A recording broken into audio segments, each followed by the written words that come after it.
57 zápasov, 27 gólov za reprezentáciu, 5 svetových šampionátov, 3 zimné olympijské hry. Čo sa ti žene hlavou teraz? Nie, ťažko sa to opisuje. Ako hovorím, toto si bude človek pamätať do konca svojho života. Ako my sme radi, že máme takýchto fanúšikov, lebo je to niečo úžasné. Ťažko sa to opisuje, je to veľmi emotívne, hovorím, ako my sme sa im chceli odďačiť trošku ináč, ale hovorím, ako držali sa nám až do konca. Hovorím, a to, čo nám teraz vytvorili, ako hovorím, je to úžasné a hovorím, a verím tomu, že táto nová generácia im to ešte vráti niekedy. So všetkými tými reprezentačnými tímami a s vami hokejistami sme to vždy prežívali, fanúšikovia, novinári. Vieme, že to nie je ľahké, to nie je iba hrať hokej, jednoducho sú tam iné myšlienky. Čo to pre teba znamenalo reprezentovať Slovensko, mať šancu byť na tých šampionátoch? Tak hovorím, úplne všetko, ako sme tu, úžasná partia, ako títo chalani, ako čo sme tu.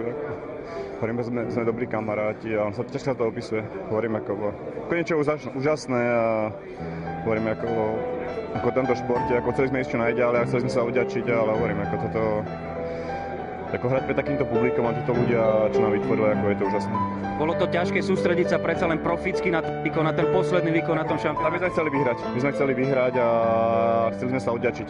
Ako to sa nám podarilo, aj keď to bolo trošku neskoršie, ale hovorím, ako vyhrali sme, ale ako o to vôbec nejde. Ako to, čo nám ľudia vytvorili a hovorím, ešte raz som chcel zopakovať, ako sme... Toto sú neopísateľné chvíle, hovorím, držali s nami až do konca, hovorím, ako máme najlepších fanúšikov na svete a je to úžasné.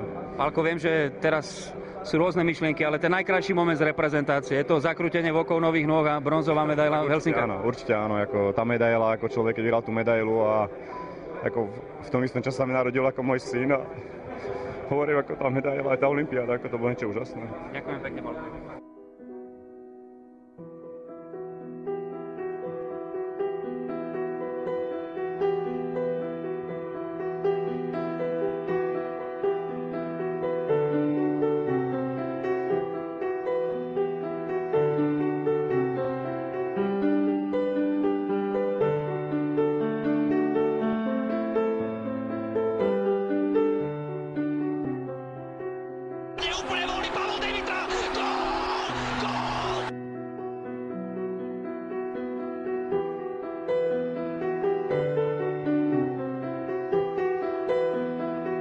Demitra skúša oblúk z opačnej strany, Demitra.